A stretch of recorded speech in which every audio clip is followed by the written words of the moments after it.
All right. Hello, everyone. Thank you so much for being here at the WriteHive conference. My name is Malady, and I'm a moderator for an awesome panel. I say that about all my panels, and it is 100% true. I think they're all awesome. I personally am super excited about this one as a self-published author myself who is terrible at marketing. So I get a little bit of double duty for me is that I get to actually listen to these people before you all do. So good for me. Now, I want to tell you who our incredible panelists are. I'm going to start with Marisa Noelle. Marisa Noelle writes tense and pacey novels in dystopian science fiction, fantasy, and horror. The ocean and mental health are two of her deepest passions, and quite a few ocean settings have made it into her novels. After dealing with her own mental health issues, mental health representation will always be reflected in her writing, and 10% of her profits go to mental health charities. Her books include The Unraveling of Luna Forrester, which is shortlisted for the Book Life Prize from Publishers Weekly and shortlisted for the BBNYA Awards, The Shadowkeepers, the Unadjusted Trilogy, The Mermaid Chronicles, which is a 5-book series. Additionally, she's done some screenwriting. When the Water Runs Dry was shortlisted for the 666 horror film competition. She is also a freelance editor and mentor for aspiring MG and YA authors through the Write Mentor program. With dual citizenship, right? With dual citizenship, Marisa has lived on both sides of the Atlantic and uses both UK and USA settings as inspiration for her novels. Next up, we have Tatiana Obey. Tatiana writes badass characters slaying dragons. Badass characters slaying dragons. I was going to ask if it was female characters because I just assume badasses who are slaying dragons are females. But she enjoys combining action with character-driven stories that feature diverse heroes and heroines. Her debut novel, Bones to the Wind, is a 2022 BBA Award winner and a 2022 Indie Ink Award finalist. She once taught English in South Korea, studied abroad in Japan, and spent her debut year traveling the world. And there's a book next to her that says Sister Samurai. Is that right? Yes. Right over there. Yes, awesome. All right. Next up, Whitney McGruder. Whitney is an author, editor, cosplayer, and self-proclaimed selfie queen. And I have seen some of the cosplays on social media. They are choice. She strives to write, edit, spotlight, and indulge in inclusive stories. She believes that book publishing should always be about community, not competition, which is actually absolutely fantastic, particularly in this marketing conversation. Her most recent release is up there, and that is The Throwaway Queen, with a sequel upcoming. And last but absolutely not least, we have Liv Macy. Liv is an adult paranormal romance author. Her books feature strong female leads who defy their traumas and toss their emotional baggage out the window. Thank goodness. There's always a little bit of pain, a little bit of gender flip, a little bit of attitude, and a whole lot of heart. And soulmates. Her Infinite series includes 3 interconnected standalones, with book 4 coming soon. And because this is our marketing panel for self-published, I know at the end they're going to tell you so much more about their books, because I assume one of the good tactics about marketing is talking about your books a lot. So I know we're going to hear more about them at the end and where you can find them. But let's get started. So this particular panel, as I said, is marketing tactics for the self-published. So the first thing I want to ask all of you is about marketing tactics. So how has that changed in the last few years, either post-COVID or maybe just, hey, 2024, 2023, is it a whole new world? If it is, so how have marketing tactics changed in the last few years for self-published authors? Marisa, please, yeah. I was just like pointing at someone else. I think it's interesting that you mentioned COVID as well, actually, because I think that booksellers in any format, whether you're a publisher, a bookshop, or a self-published author, were having to find new ways to reach readers. And I think it became really apparent that the ads game, I think, is quite important for a self-published author. Whether you're doing ads on Facebook or Amazon or Instagram or TikTok or wherever you're running something, there are millions of books on Amazon. And if you want your book to be discovered, you've got to find a way to put that in front of people. And one of those ways of doing that is by advertising. So I think that's something that a lot of self-published authors and publishers are leaning into. that digital market because we weren't going to bookshops during COVID. We had, we were all reading on Kindle and things like that. So it was a good way to learn how to do that digital marketing. Obviously, social media in the last 10 years it's been another thing. Book talk on TikTok specifically, I would say, because that has shown to have the power to make someone's backlist into a bestseller or make a overnight success of an author. But social media can be hit and miss for lots of people, but that's definitely a place that has been explored more recently. And also things like BookBub deals and Fussy Librarian email blasts, where you can sign up and have a cross promotion to have your book reach hundreds of thousands of readers if it's being discounted or a new release or something like that. So that's something that's quite new in the last few years, that I think self-published authors are taking more advantage of using that. Yeah. That's my Yeah, opening and gambit. I no, I really like that, and I think um, having done some of these panels before and having watched so many, I know ads can be kind of polarizing sometimes. So, Mm. which, that might come up later as sort of that, use of ads versus alternatives for ads. But I absolutely see it in all the self-marketing groups. What are anyone else have thoughts? What tactics have changed in the last few years? Well, for me, I think I published my first book in 2022. So that was a little bit after the pandemic. So I'm like really new into this space. And even within these past two years, it does seem like marketing tactics can change quickly, very rapidly. But I know for me, I haven't employed paid ads. It is in the future. But sometimes timing is important, like because I know you kind of sometimes you want to have a big backlist, get a return on investment for those ads. So timing and deciding when in your career that could be on the table is a good consideration. And in regard to things that I've seen that kind of just exploded within the past 2 years, some of the significant marketing tactics, they are, for example, the greater use of special editions, more crowdfunding platforms. And I guess I would also kind of remiss to not mention AI because that has also come onto the scene rather in a big way. And in regards to just kind of to go over the special editions, like you kind of see trad publishing first starting using the scarcity tactics of special editions, but now you see indies taking a hold of it like quite a lot. And I've seen them use it in different ways, like kind of attracting people to their website for special editions or having something for cons or even kind of to renew a popular series using crowdfunding like Kickstarter. And you also see Kickstarter and crowdfunding platforms becoming bigger too. And even so that it feels saturated now, like just within these past 2 years that it's become bigger. And in addition, AI, I think we all have complicated relationships with that. But even now you see like Amazon doing AI generated text of our summaries of our books based off of reviews and things. So it's definitely a consideration in regards to marketing. Yeah, well, and I really like what you mentioned about Kickstarter and crowdfunding. I have been a crowdfunding fan for a decade or more, and I will say, just looking, recently, comics. I mean, we used to see one or two comics, and now if I go on Kickstarter, all I see are comics, not necessarily books. But I mean, I do think whatever you write, there's a market there, perhaps.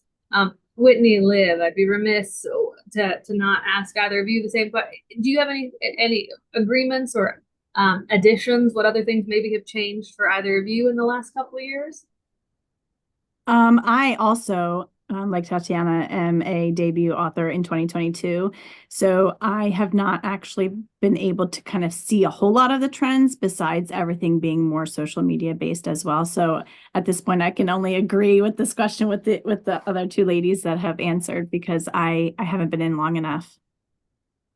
And what do you see most? I mean, is it social media is really what you see for marketing?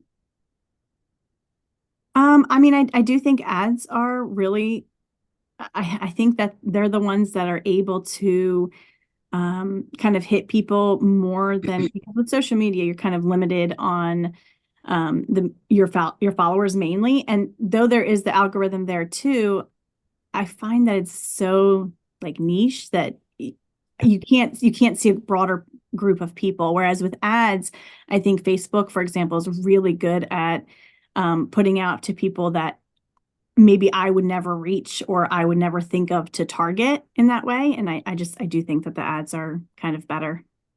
Yeah. Whitney, any additions or comments on the same question about what's changed? I know that I think you were on one of my panels in a year past when I have moderated a similar one. So I'd be really curious. What do you see as changing from, when we last talked? I don't know if it was last year or the year before to now. Yeah, I want to say that I agree with what everyone else has said. Like, those are all like really important things for everyone to consider when marketing their own books. I would say like my broad summary, because I've been, my first book came out in 2018, so I had done a little bit of before, during, and after pandemic publishing.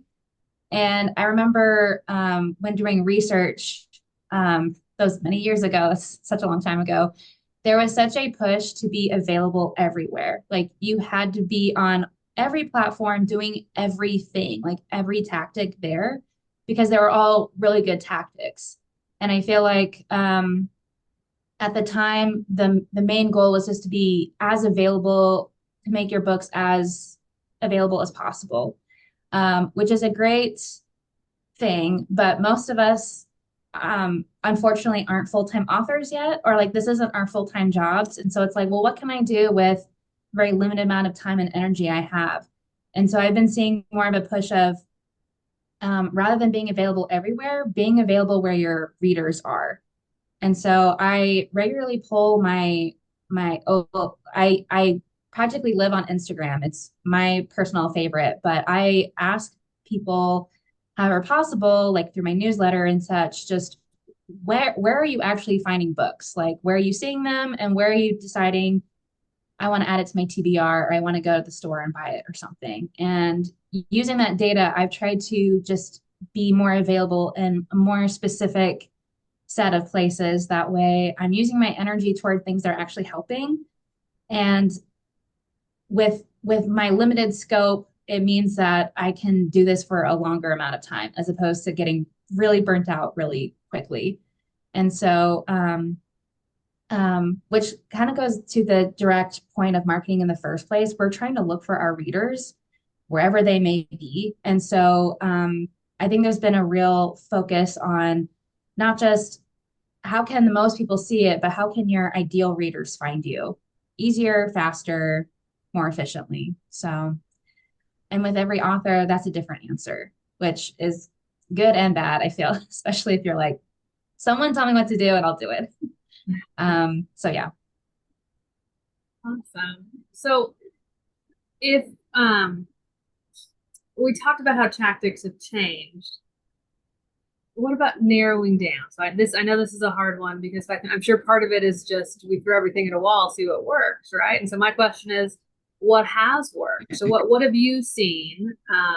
And the question that I was given asked for 3. What are your 3 best ways to market a self-published book? And maybe you don't have 3, maybe you have 10, which means you're throwing everything at the wall, or maybe you just have 1. But so what are, of these tactics, we talked about how they've changed, where we are now here in 2024 in the book world. What is the best way that you see to market a self-published work? I was going to go. That's good. So like Whitney had said, that path is different for every single author and every single book, right? We all know that. Mm-hmm. The thing is, I think that's important for authors to do, is to look at as objectively as possible, and see, for example, like for me, I've actually found that going to book events has done really well for me, but I'm not sticking with just book events that are romance books, like the conventional romance book signing events. For me, I happen to have in my series, I kind of hit that Comic-Con-y vibe. And so I have targeted Comic-Cons, and I've done really, really well there. I think ultimately, like the ladies have said, it's to try to get your book out to as most people as possible. So trying to look at your book and figure out a way that you stand out from everybody else. I say this all the time to people, especially new authors who ask me questions, is that we are literally, each book is like a droplet in the midst of the evaporation of the bucket of books. Like there's so many books that new authors don't realize there's so many out there. And, everybody thinks, hey, I'm going to publish this book and I'm going to be real big, right? Because my book's great. And it is. And then they get really disappointed because they think that the not becoming rich off their first book is a reflection of their writing, and it's not. It's because there's so many. So you really have to look at how you can market, and you have to look at the different ways. So for me, my top marketing is book events. I'm going to Comic-Cons, and I realize this is a privilege. Not everybody can do this. I'm trying to branch out across the US because, right, I'm trying to look at my readers. So my algorithms are going to focus on my area. So for example, I'm on the East Coast. I am going to a convention on the West Coast because as I'm driving out there, I have another event. So it's just spreading the word in a different way for me. I'm also targeting libraries, and I'm asking along my route if they would like a donation of a set of my books. Because even though the outlay is there, it's an expense. If I can hit 5 or 6 libraries across the US, those are areas that I may not ever be in, but they're there. Yeah, I really love that because like there's a lot of marketing tactics that we can do, but I do think it kind of things distill into like 3 core marketing tactics that kind of don't change, which is 1, having a good product, building your audience, and controlling your data. So regards to like, having a good product, number 1 important thing is to make sure people like it when they have it. And that goes on all levels of production. So making sure you have a cover art that's on genre and talks to your audience, making sure you write a good story that propels word of mouth. Make sure you do copy editing, proofreading to kind of build that trust with your audience. So making sure you have a good product, I think, is number 1. Number 2, build your audience. As Whitney said, there's ways to build your audience faster using social media that works for you. Or as Liv says, there's ways you can go that works, go into cons to build that audience that you have. And number 3 is control your information. And I know I feel like a lot of marketing places have said this, but the importance of having a website, the importance of having a newsletter. We see, TikTok almost being banned or Twitter changing hands, and we never know what will happen. So it is important to be able to contact your readers. I really like that. Absolutely. Yeah. I had newsletters sort of somewhere on my notes, the questions. I hate newsletters, I've got to say. It's not something I find Necessary easy, sometimes. natural.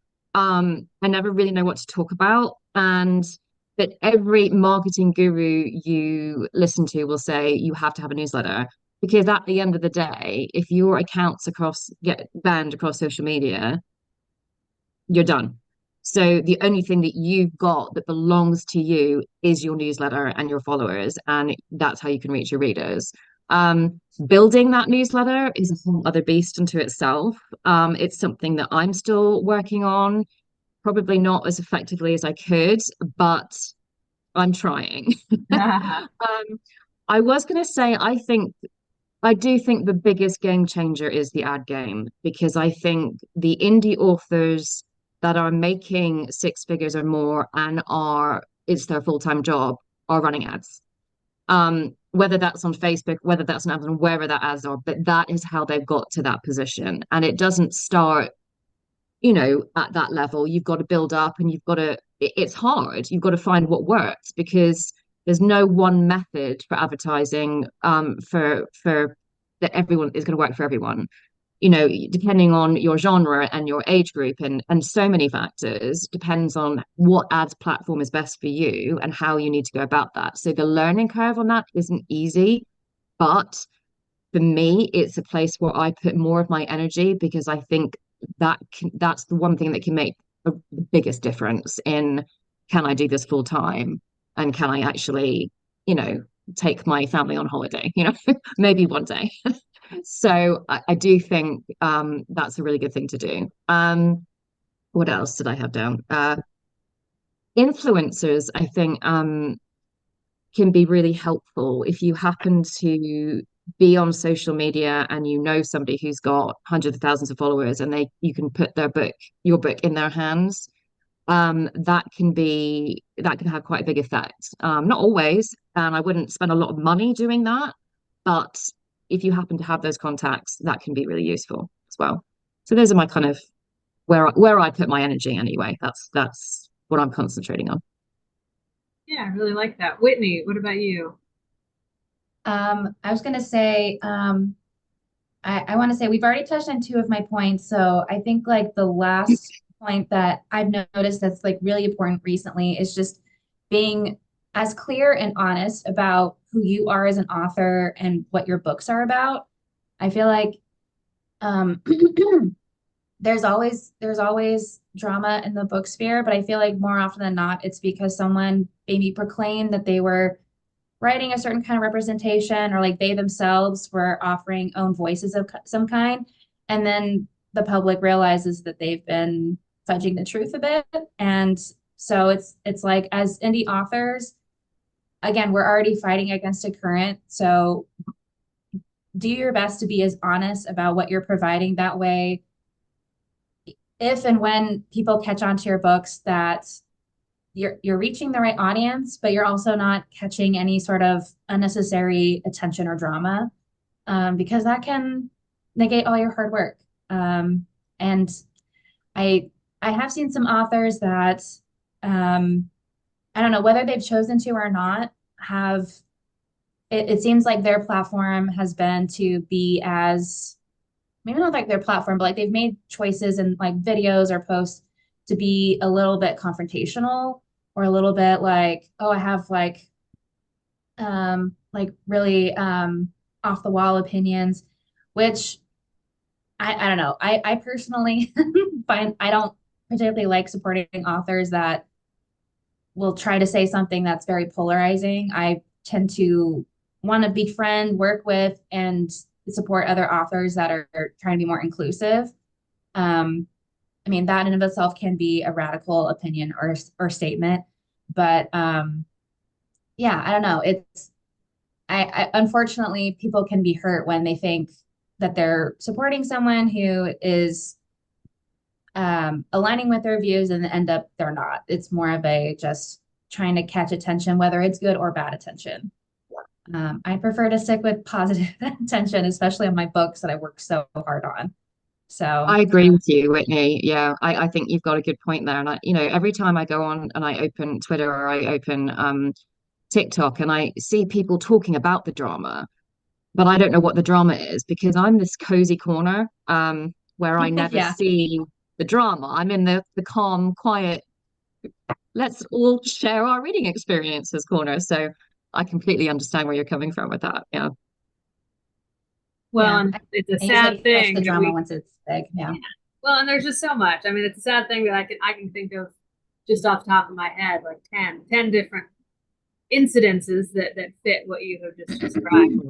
Um, Now, I think this has maybe been, if not implied, I've probably already inferred them here. Some of the challenges to marketing self-published work. Whitney, I think the one thing I'm inferring is one challenge is that feeling like you had to be all in and always available, stuff like that. What are some other kind of challenges for marketing a self-published work that maybe a new debut author needs to know, or maybe someone who's got a long backlist and is just still having a really hard time? What are those challenges? And if you have them, how can we overcome those challenges? Which I know is the hard part. So sorry about that. Well, since you kind of called me out, I'll go first, Yeah. because something does come to mind. I think, and Marisa kind of touched on this with ads. I feel like the biggest challenge for me is I'm either sacrificing my time or I'm sacrificing money. And both are great options. I think it's just a matter of deciding which one we're going to do. And what I mean by money is like either ads or even hiring someone to help us, because we are wearing all of the hats as indie authors. Like we're hiring the editors, we're doing the writing, we're doing the marketing, we're showing up to events. We're basically doing everything that our traditionally published friends are doing, but they usually have a team or a budget behind what they do. And so in the past, if I've ever been frustrated, or just not seeing success, I have to remind myself, like, that's kind of what I signed up for, is that if I wanted to do something right, I was gonna do it myself, right? And with that comes the challenges of feeling alone and feeling just I don't know, just like under budgeted. Because I feel like if every book had the same kind of budget that some of the, big bestsellers has right now, we'd all be bestsellers because we have all the attention, right? I think that would make the internet a little too extreme. Like there'd just be ads all the time forever. But it's not to say that those books aren't bad or that I don't know, they're like getting away with it. Like a lot of the books that are bestsellers are very well earned, but they also have a lot of help and a lot of support. And so there are definitely solutions to that, but that's going to be a struggle for a while for a lot of authors. What about another challenge? Marisa, Tatiana, Liv, what are other challenges maybe and how we can overcome that as self-published authors? I just think that there is so much information now. When I started writing, there wasn't a lot. Social media wasn't really a big thing. There wasn't a lot of online advice. How to write a query letter. You had to go to the library and get a book and figure that out. Now you have the overwhelm. I think where there are so many different ways to do it. You can download a checklist of how to release a book, but whose checklist should it be? And which is the right one? And which one's going to work for you or your genre? And trying to figure out as a new author who's just releasing what's actually going to work for you and what makes one better than the other. And these are things that I don't even know. It is really overwhelming and time consuming. And I think all of the things that take time away from the actual writing, which is what we love, is hard because we want to do the actual writing. We're all marketers and things like that because we have to be, not because we woke up and thought, I want to be a marketer. No, it wasn't quite like that. So I think trying to figure out a format that works for you within the time limits that you have, the budget that you have, and how to work through that is one of the hardest things to figure out. And to be honest, I think because it is different for different people, otherwise there would be a template that would work for everybody. It's trial and error, and every author has to go through that individually because there's no one shoe fits all for it.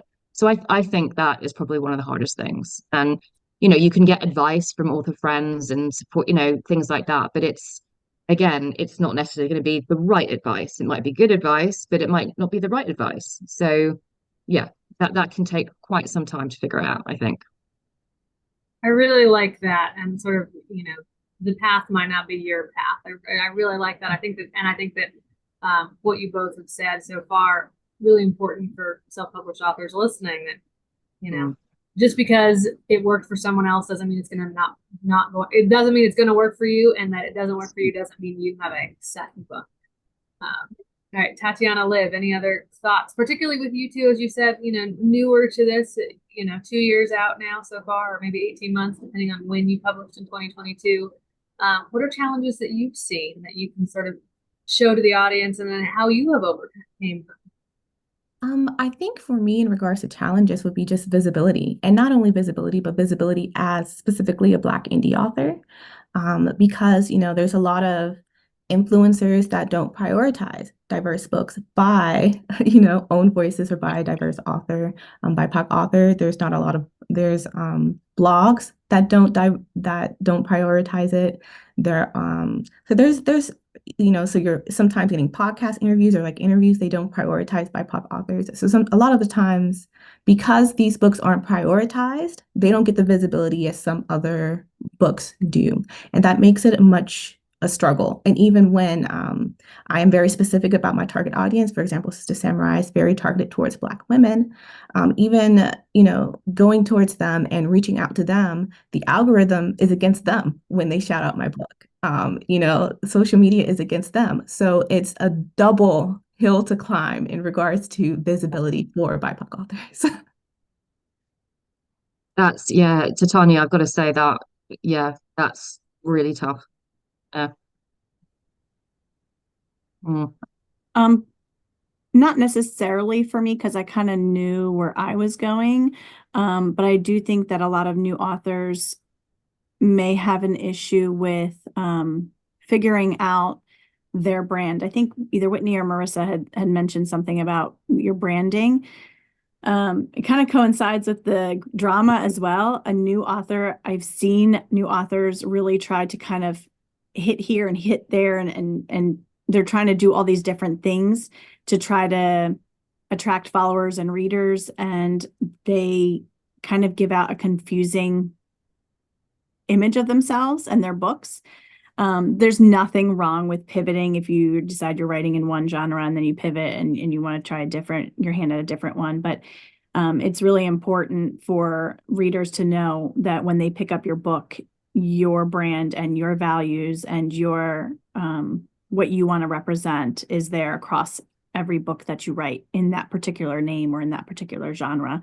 Otherwise, you tend to lose readers. So that's like another thing that I think that a lot of people don't think about. Liv, can I just ask you on that? When do you think it changed that when you picked up a book, you were not just thinking about the plot and the characters of that book, but you were thinking about the author that wrote that? Because I know when I was a teenager and in my 20s, I would go into a bookshop and I might pick up a book by Stephen King or whoever. And I never really thought about the person behind that book. So do you guys think it's social media that has brought that to attention, striving for more diversity and equality that has brought that to attention? Just curious. Sorry to like take over the questions. No, I just I think it's important. Yeah. yeah, I thought it was an interesting point Liv was making. So jumping on this, Mm, I think to not have to consider who's writing the book is a privilege because that's something I've always thought about. okay. As growing up, there was not lot of representation, especially in fantasy. So when these names did happen in Kate Jemisin, Mm, I knew who they were. Tomi Adeyemi, I knew who they were. And even once I came into the indie space, it is because I understand how much of a struggle it is. I also try to support fellow BIPOC indie authors. So that's what I'm looking for, and that's what I'm, shouting out and trying to support. So I do care, just like from a personal yeah, care, who the author is. yeah. I do, don't get me wrong, I do absolutely now, but I didn't always used to. And I'm just thinking, when did that change? When did I become aware? And I'm just wondering what your thoughts were, all of that as well. Absolutely. Well, Uh, I think to Whitney's point earlier, not to get step too far out of the moderator role, but Whitney's point about authors having to be on all the time, perhaps that's sort of when we don't see authors as just this name on a book anymore. We see them as a person. I mean, people Yeah. know like S.J. Maas. People know a lot about her, and they literally are following her around when she goes to coffee shops. Apparently, I mean and I don't know that that was necessarily happening when we had like Janet Ivanovich in the early Mm. 2000s kind of thing. But Liv, you'd say something on this topic. Yeah, I know it's okay. I don't think there was necessarily a definitive time. I think there's several factors that go into play. First, I think we may have like unconsciously kind of done that ourselves. We do want to, start people are more open to diversity and are more aware of things that are going on in the world now, mainly because of more social media and access, right? So when we were younger, we didn't have social media and we didn't have the internet to know these authors really into what they stood up for. We only knew what we could see in the libraries. Mm. So I do think that has a huge impact. And then I think it's unconscious too, in the sense of like, if you pick up an author and you're reading their books and you really enjoy them, but then all of a sudden the themes or the topics in those books change. I think you can unconsciously be like, okay, I don't agree with that. If that's their personal opinion, I'm not going to read their things anymore. But like I said, I think with the advent of internet, we've really been able to delve into the authors more because they weren't really writing a ton of newspaper articles about the authors and their opinions in the past. And I really, that is another challenge that we're talking, and this is why I think this topic is important. I think that's going to be a challenge as authors. Maybe maybe you guys don't want to be, let the world know every single thing about you, but we're in, I think, a world where we do. I wanted to ping off something Liv said before we got on this topic about branding and talking about readers. And I actually did want to turn to you, Marisa, just as I know from your bio and looking at your website, you do write multi-genre, you write multi-age as well. And one of the things that indie authors hear a lot is how difficult that is, because you're trying to find your reader. And so if you're doing intense dark romance, adult dark romance, very, spicy, but you're also trying to write MG or YA, readers might have a hard time because they don't know what to do. And, don't want our 15-year-old picking up your dark romance, but that kind of thing. So how, as that is a challenge, how does that work for you as far as you marketing your career? I mean, I've had people give me conflicting advice about that. Someone's like, well, you need to have a different pen name for every genre you write, or you need to for every age category you write. And I fundamentally don't agree with that, because the thing that threads through all my books is mental health representation. So whether you're picking up a middle grade book, I don't actually have any middle grade books published, but whether you are picking that up or you're picking up a young adult book, you know that I'm going to have certain themes in my book, whether it be horror or whether it be fantasy. But I also think that the speculative umbrella, it has all those different genres within it, whether it's fantasy or romantasy or horror or sci-fi. So I think crossing those types of genres in my head, they're all quite similar. And I think that someone who will like my sci-fi will also like my romantasy, because it's similar in the grounded aspects of it. The way that I write, the style that I write in, the voices that I use, the mental health theme that goes through it. There's enough familiarity between each of my books that readers do cross-read, even though it's a different genre. I do have a pen name for my adult themey fantasy, and that's completely different, because I don't want one of my young adult people picking up that book. However, I have noticed that most of my readership is actually not truly young adults. When I was looking at the data from my Facebook ads, most of my clicks are from women over the age of 25. So that's who's actually reading my books. But my books are very much that upper teen crossover kind of thing. So although I mean, I would say things like The Hunger Games, you've got teens reading that, but I have, my mermaid series, for instance, is probably more new adult because it is spicier, whereas my sci-fi series is very teen and it's very Hunger Games. But I also think that, there are 13-year-olds reading Fourth Wing, for instance. And I remember when I was 14, sneaking my mother's naughty books, under my bed and reading those things. And when I do write a spicy scene, I write it with the hat that there could be a 13 or 14-year-old reading this. So I don't want to make it gratuitous, but it can be quite steamy, because I actually think there's a natural curiosity when we come into our teenage years to understand about sex and how that works. And if they're going to read spicy books anyway, I would rather them show them in my books in a healthy way. So I'm hoping that if a teenager did come across one of those scenes in one of my books, it wouldn't actually be the end of the world. If that makes sense. So. I don't know if anyone else writes cross genre, but I knew that I'd seen from Marisa that she did.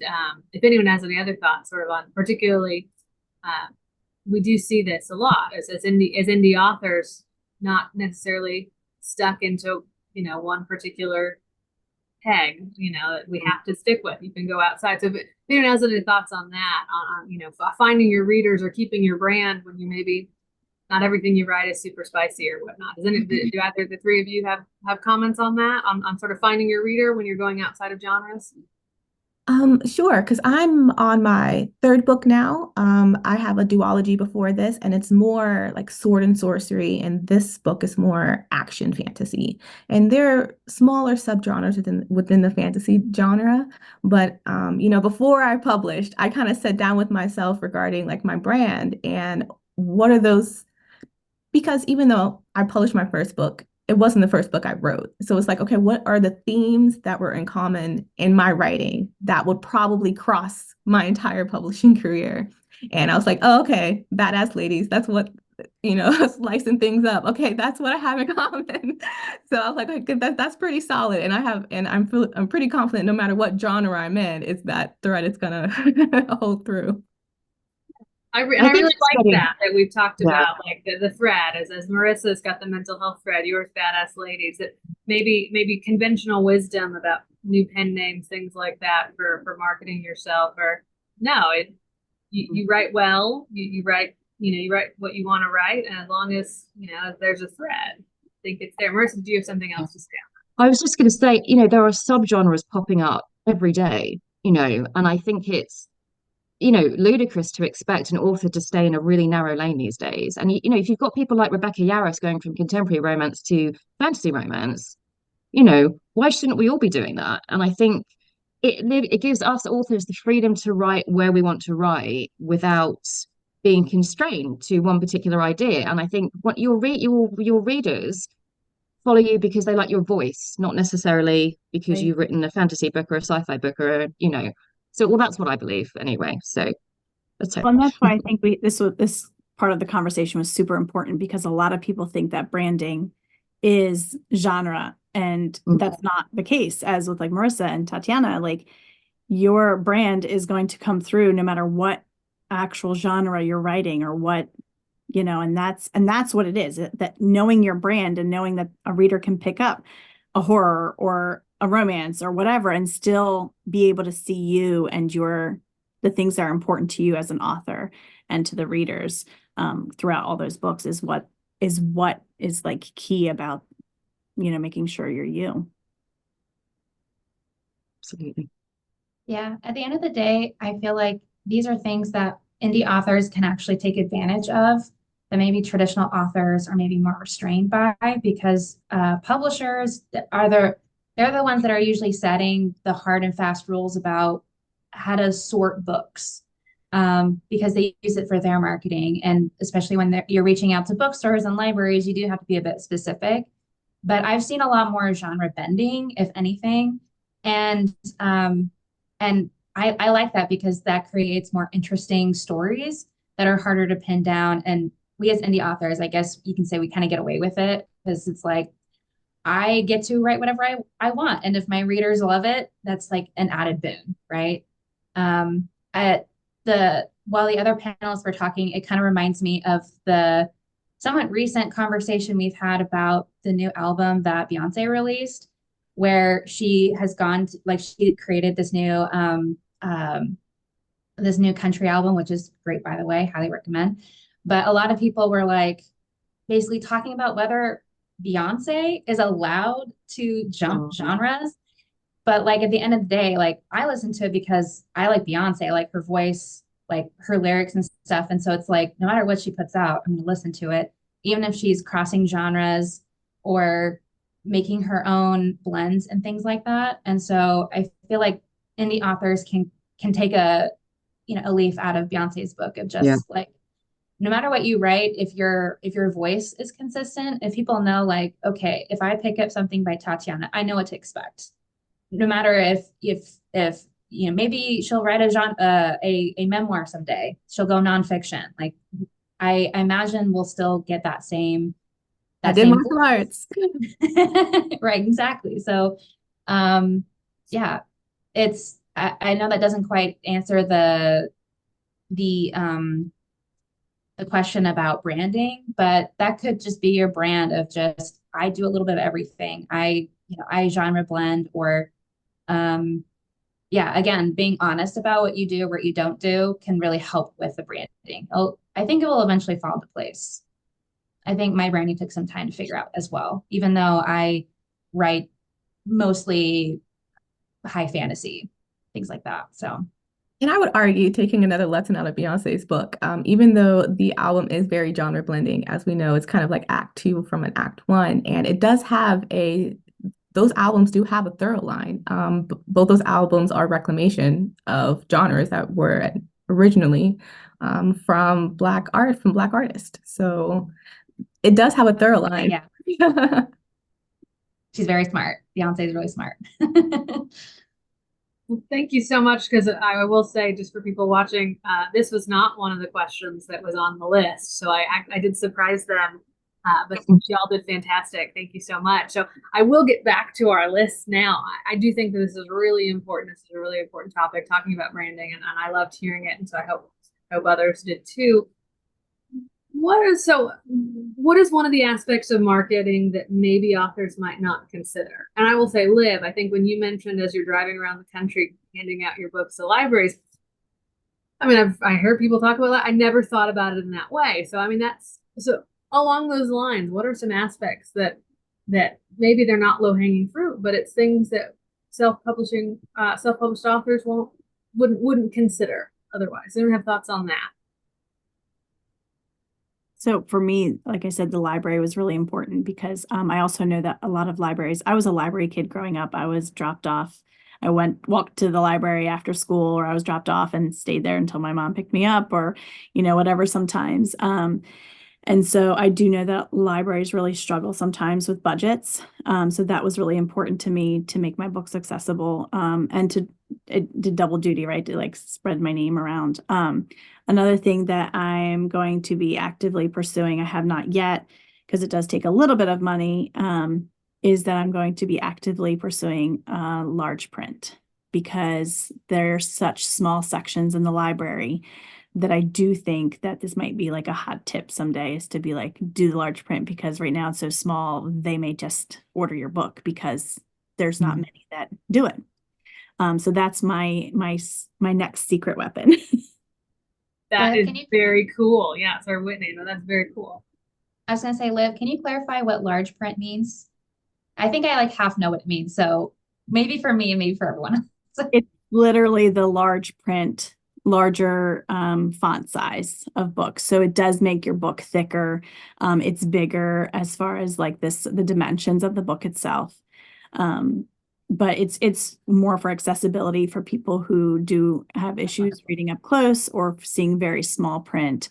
I know the standard is really small. Even for me, I as a lot of authors wear glasses because we're up close, and that is, if you're not listening to audiobooks, or audiobooks would be the next step, but there's so much money compared. I kind of felt like this was like the next like little leap I could do to get my books out into libraries and my name out there. I think that's very cool. And I mean, from the accessibility standpoint, and also, as you said, it's maybe not a lot of people are doing that if there's not a lot of competition for, large print books. Who else? What about some aspects they might not consider? Maybe it doesn't maybe have to be a secret tip, but just something that maybe we don't see indie authors doing that they perhaps should. I mean, mine's more of a tip, not a specific thing, in the sense that, I mean, don't be afraid to try new things. Don't be afraid to try something that no one's done before. If you've got an idea and you think, well, that's not going to work because so and so, it's never been done, or I can't do that because I don't want to talk in front of people, or whatever your hang-ups are, I think not that you should push through your fears, but also find ways around them, and just be more inventive with how you can do certain things, which sounds so vague. But I think it's just, because there is so much information and people's like, well, you have to go to book events, you have to be in a podcast, you have to do this. And you don't have to do anything, but what can you do? What are you comfortable doing? And where can you push yourself and concentrate your energy onto those things? Is really, if I come at it from a more holistic kind of point of view, I guess, rather than a specific tip. That makes sense. Tatiana, Whitney, what are your thoughts on sort of marketing aspects that maybe they wouldn't consider, whether it's a tip or just an overarching, hey, do this kind of, or hey, maybe, be true to yourself. That's I mean, I do think that it's very easy to become overwhelmed with like all of the marketing tactics and all the marketing tips. There's a lot, like indie publishing, there's a lot, there's always something to do. But I do think sometimes we get bombarded with these things and we forget that, sometimes the best marketing is writing the next book and getting that next book out there.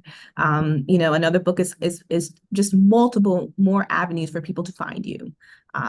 More ways to get your book out, something more new content to put out there. So never forget about getting that next book out. Yeah, when in doubt, just go back to writing. Yeah. I was on the mute. I was doing my pretend crying. So yeah, that's true, right? All right, Whitney, what about you? Yes, we should be writing. Okay, I know. What are some other for you? What is an aspect of marketing that maybe you haven't seen the authors use, or you might mention, hey, you guys really should. Well, I have seen other authors do this, so I don't want to say like it's a rare tip, but I think it's always worth saying to the authors that are really doing their best to support their other authors, to support their community. Like it really is like the slow and steady way. Like I'm always thinking like I would much rather have a slower following, but I am as ethical as possible with my publishing, or like as inclusive or accessible. And so I just want to like say to the authors that really champion that to like keep going, because um, I feel like what I've noticed is that readers are always a little bit ahead of what traditional publishing is saying is the hot thing, or like the thing to focus on. Um, even 10 years ago, people were actively looking for and wanting to see more diverse stories or just diverse authors, wanting to add more to the shelf that they weren't seeing. And maybe during 2020, we saw a lift in more diverse voices, but we're still really behind on that. Indie authors, we can take advantage of that.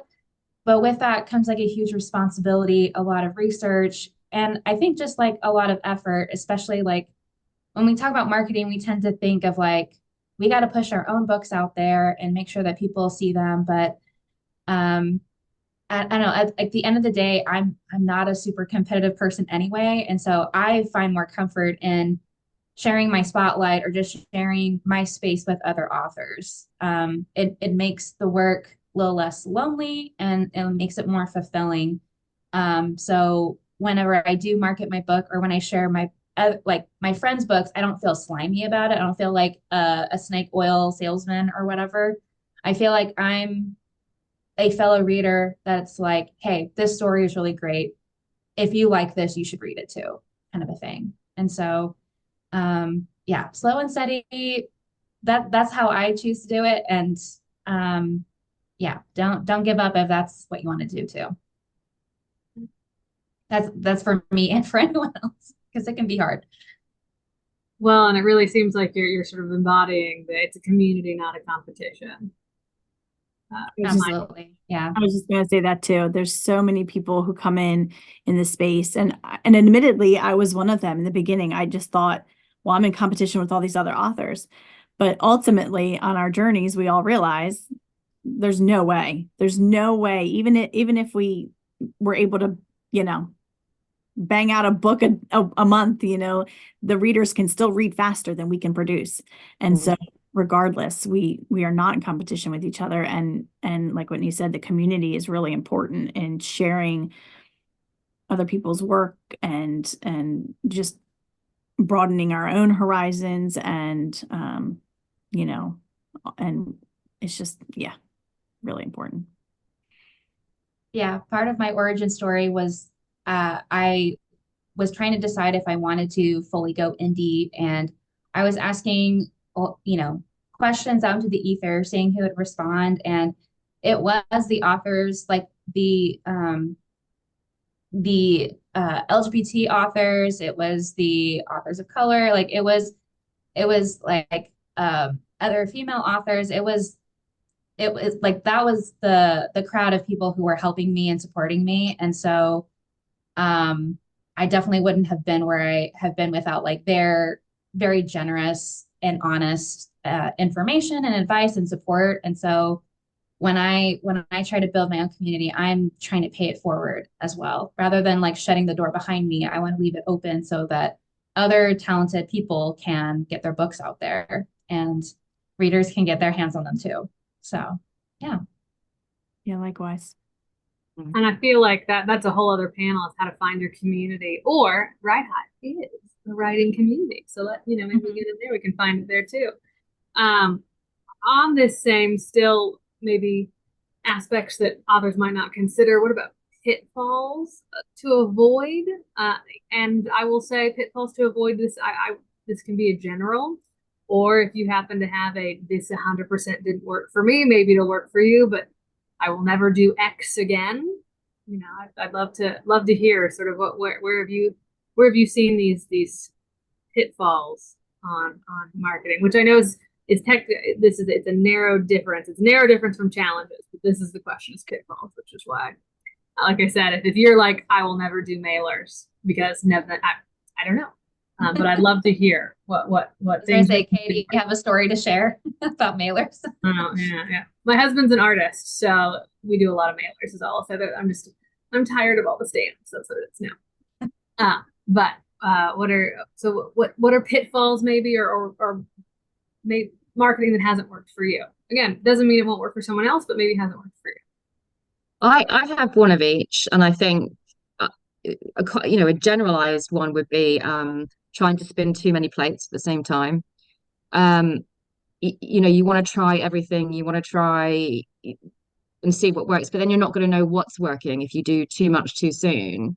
And it can get very expensive if you're throwing money at a lot of things and suddenly you're out of your budget and you've got nothing to show for it. And I think you just need to sit back and be a bit patient and think about all the different things you can do. What are the pros and cons for you personally, and where do you want to try putting your energy first would be a recommendation.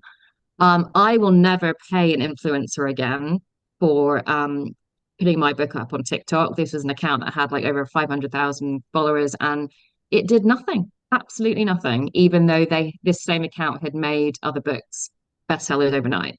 So I won't be doing that, but you can try it. Yeah, that was my error. Piggybacking off of Marisa, I think one of the pitfalls that self-publishers should consider is that thinking that all advice is right advice, or even thinking that all wrong advice is wrong advice. Because there are some tactics that might work for us, but might not work for you. Some tactics that might work for you, but not work for us. Because as we kind of stated before, everyone is on their own particular journey with different audiences and different age ranges and different genres. And marketing to different audience might be completely different. So kind of really looking at the circumstances and environment of where that advice is coming from and considering how you apply that to your environment and your unique circumstances. So to be more specific, I'm a Black indie author who writes sword and sorcery and action fantasy. And these are genres that does not have a lot of BIPOC authors represented in that genre. So I often had to cobble advice together to figure out what works and what didn't. So for example, I know in a lot of epic fantasy and things like that, you have symbol covers that are very popular. But for my audience, specifically Black audiences, to attract them and to, say, hey, I'm here, having the person on the cover is much more effective, especially when you're looking at audiences who are intentional about diversifying their bookshelves. So sometimes advice that works for someone else doesn't work for you because that doesn't work for your audience. I love that. Whitney or Liv, what about pitfalls or maybe a piece of marketing advice that just didn't work for you for whatever reason? Well, I haven't quite fallen for this pitfall, but I know it's very common for just indie authors at large is just having to navigate a lot of spam or just what am I trying to say? There's a word for it. just basically like people that, prey on new authors of like, hey, I'll give you, like, I remember after my first book came out, someone DM'd me and they said that they would give me a 5-star review on my book if I pay them $100. And I was like, first of all, like, I don't have that. I don't have like just the extra money laying around for book reviews. But also, like, I was thinking to myself, I would much rather have honest reviews. Like there are certain things that I'm willing to trade for an honest review, such as a copy of the book. And sometimes I will respond to them saying like, well, my ebook is actually on sale right now for 99 cents. Like, would love it if you were to read it and tell me what you think. But they're like, no, like I do this for money. And I I don't know. And of course, when you go to their platforms, they have even fewer followers than I do. And so it's like, okay, I don't think they have the weight that they say they do in the book industry, right? Or even if they did have a ton of followers, I'm like, I've never heard of this person. Like, I don't consider their opinion helpful or useful when trying to decide what to buy. And so I would just say, in general, just do your research whenever anyone approaches you about doing events. Basically, just working with you in your book at any capacity, because again, like if you have like certain values or you just want to protect yourself, it's always good to do some research before immediately jumping on like, hey, someone cares about me in my little old book, right? Sometimes people have good intentions and sometimes people have not good intentions. That's why we have vanity publishers, which are basically people who will just publish anything and do nothing for your author career. Yeah, there's in every industry there are people like that, and so just be smart. And if anything, share screenshots with someone you trust, someone you rely on. Just say like, "Am I crazy? Like this seems like a scam, right?" Just to further make sure that you're protecting your time and your books and your author budget. So yeah, those can be tricky, and they keep evolving with time. Like the message I got in 2018 seems kind of like obviously bad and nefarious, but like they get smarter with time. So you have to be diligent. Yeah. Liv, what about you as pitfalls as well to sort of sew up this question? I mean, I think that there's a common theme here, like, with everything, every path is different, every book is different, and we're all trying to do, as much as possible in a very short period of time with limited resources, and we're trying to be everywhere. And the biggest part of marketing it is not, and especially for new authors, is not knowing what works, what doesn't, and kind of just trying to just throw stuff at the wall and see what sticks. That approach nearly never works for anyone. Because ultimately you're just spreading yourself thin, I think. And I think the biggest pitfall for me personally was, this is more of like a general, not just specific to marketing as well, is that I was trying to market every which way I could. I started a podcast. I, was going to events. I'm doing this, that, and the other that I did not write. And I also hit burnout. I hit burnout so hard that I have finally picked up my pen last week. That's the first time in this year that I have written anything. It is, May. So I was supposed to already be working on the second book to be released this year, and I haven't even released the first book for this year. So, I think that's the biggest pitfall, is all of us just trying to spread ourselves thin, particularly with marketing. We're looking at it almost all aspects as marketing, right? If we're not writing, we're marketing. And when we try to spread ourselves thin, we're trying to do more marketing, I think, than writing. Writing almost takes a backseat. And to Tatiana's point in the last question, the writing is really important. Again, I feel like new authors are like, I'm going to write this book, it's going to sell, and we're going to make millions and sit here and collect the paychecks.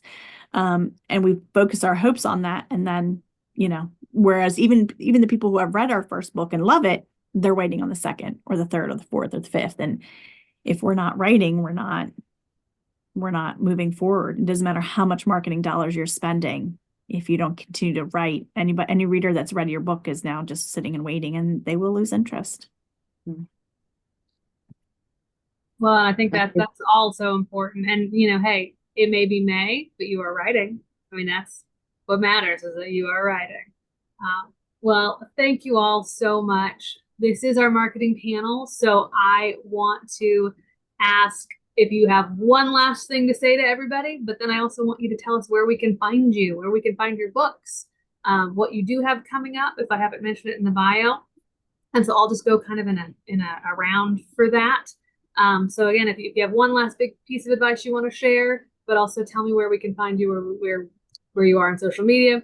Luckily, Marisa's I've got her TikTok handle in the name. Very smart. We were talking about this offline. But Marisa, let me start with you. Last piece Sure. of advice, if you have any, and then where can we find you? What's going on with you in 2024? Yeah. Yeah, something that works for me is bookmarks. I have bookmarks made out of every book that I do. And when I go to book events, they're free to, you don't even need to buy a book, you can have them. But I have had teachers book visits because they've gone away with my bookmark. I have had radio, I've been on the radio because someone's gone away with my bookmark. If I'm at the airport and I will go into the bookshop and I will stick my bookmarks in books that are similar to mine. I will take them to bookshops and say, can you give these out for free? Can you put them in your teen section or things like that? So that's something that I do, and it's worked quite well for me. Try it, see what happens. Maybe it will work for you too. Yeah. As for finding me, so Vendetta is book 5 in the Mermaid Chronicles, but it's also its standalone. So that literally just came out, and there is also a companion guide for the series that has just come out as well. So that is, yeah, I feel very sad that it's a 5-book series and it's now finished, and I don't know quite what to do with myself. Um, I don't have anything scheduled for release at the moment because I brought out 3 books, bang, bang, bang. But I am planning a couple of new series, more of a horror romantasy than fantasy romantasy. So keep checking back. I have a website. It's just marisanoelle.com. So if you would like to subscribe and be informed of when stuff is happening or give me some ideas of what to write in my newsletter, that would be helpful too. And then I am Marisa Noelle. I'm on social media everywhere, but TikTok's my favorite place. So I hang out there the most. That's me. Awesome. Thank you so much, Marisa, especially for that tip. I love that for bookmarks. I love the idea of just sticking them in and being little surprises when people find other books. I love that. Tatiana, tell us if you have one last piece of advice, and no pressure. But then also tell us where we can find you, what you've got going on. I know you mentioned and we talked about Sister Samurai, but let us know where we can find you. And as I said, one last piece of advice if you've got one for our listeners. So one last piece of advice is, don't overextend, like Liv said, because burnout is real. But also kind of stay a little uncomfortable. Like before I self-published, I was in marketing before this, and marketing for a product is much different than marketing yourself. Like marketing a book is such a personal and much more vulnerable journey. And so everyone's capacities, everyone's situations, everyone's energy is different. So you have to really establish what is for you. So for example, in my head, I know I'm like, okay, I need to do at least 2 posts a week. And once that becomes comfortable, I'm like, okay, let me push myself a little bit more. Let me push myself a little bit more. So stay a little bit uncomfortable, but do not overextend yourself. In regards to where to find me, you can find me at a play on my name, Obey the Author, at social media. I'm mostly hanging out on IG. And I recently published this book over here, Sister Samurai. It is Afro Samurai Meets the Sword of Kaigen. It's an anime-inspired novella. This Black lady samurai, she's trying to get home, but there are demons that keeps getting in her way. And thank you. That was awesome. Well, and I will say it already sounded fantastic, and then you add anime to it. I'm sure there will be a lot of people whose ears will perk up and be like, I was already interested, and now yes, please. Yes, please more. So that's great. Thank you so much, Tatiana. Liv, like I said, I'm just going in a circle. Sorry, Whitney. Liv, you're next in my circle here. Tell us if you have one last piece of advice for our listeners, and then also where we can find you, what you've got going on. Even if it's nothing this year because you just started writing again, but hey, you just started writing again. That's still important. Piece of advice. maybe not marketing specific, but just author specific. Just be true to yourself, and just do what you think is best. Take every advice and everything else and parse it out with your own opinion on it, and then follow that. I think I have 12 more events this year, book signing events, across the US. I am on all social medias as Liv Macy author. I have my own website, livmacy.com. This side. This is my latest release. It came out at the end of October.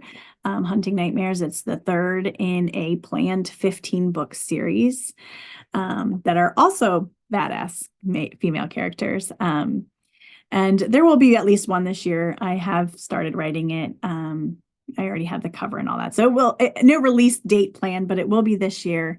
So I'll be around. That is awesome. And 12 events. Yes. I love it. And that is a marketing tactic. Absolutely. And also thank you for having me. Yeah, thank you. Whitney, last but not least, in any form whatsoever, please, if you have any last bit of advice for our audience, and then tell us where we can find you, what you got coming up this year. Yeah, I would say my last bit of advice is just if you feel like you're stuck or just feeling like you've lost the plot on marketing, just to take it back to the very basics. And if I were to summarize the basics, it would just be, I wrote this book for blank, and this reader finds books at blank, whether that's they find them online, on Amazon, at bookstores, libraries. I think once you answer those statements, that will help you get back on track and help, detangle sort of, all of the advice that you can get. So that kind of echoes what we've already heard today, but that's the last message I want to leave for y'all. If you want to find me, befriend me, read my books, I have my author website. It's witandtravesty.com. I run it with my husband. He's also an author. He hasn't published anything yet, and hopefully my downfalls and my failures has not deterred him from getting his books out there. But we're both authors and editors, and we try to provide advice, support, and editing services for anyone who needs them.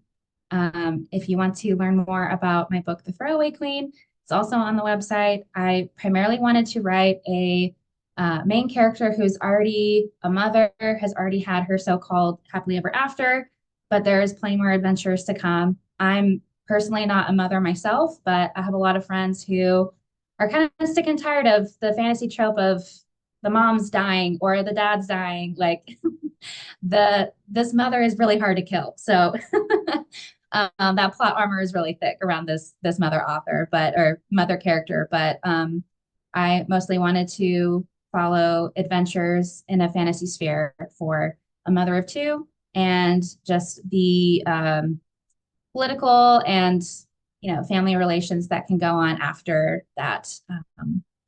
Again, that happily ever after, riding off into the sunset moment. So yeah, I'm working on the sequel. It's called The Vindicated Queen.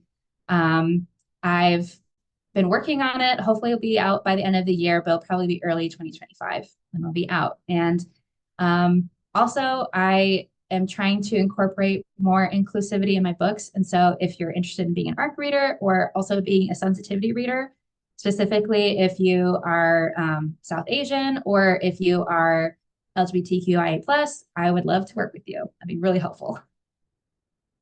Thank you so much, Whitney. And as a mom myself, I'm very intrigued by that. Is your husband named Travis? Did I make that up? Yeah, he's okay. Travis. See, that's why I love Wit and Travesty, Whitney and Travis. Oh my goodness. Yeah, Authors he came up with the name. I give him credit for that. Yeah. Authors are brilliant. Well, thank you all so much. Because this is a marketing panel, I'm going to say my name is Malady. I also write. I have books, but they're not over there as the moderator. WriteHive Gods, please don't get mad at me for pitching myself as well. But I am also around. If you want more information, everyone watching on this topic, in 2023, the WriteHive Con had selling books on TikTok as one of the topics. And then in 2021, we had one author websites, tips and tricks. And we've talked about TikTok a little and websites and how important those are. So feel free to go and check the archives to look at that. Otherwise, thank you so much. A few of these authors may be able to stick around for a little bit. At the time of this filming, we're not quite sure when this is going to be set, but they may be around. If not, I will be on Discord and be able to take your questions and send them on to them. Otherwise, thank you all so much for listening, and thank you to our panelists for all this absolutely fantastic information that I was 100% taking notes. I mean, I even have my pen out and everything. Thanks all.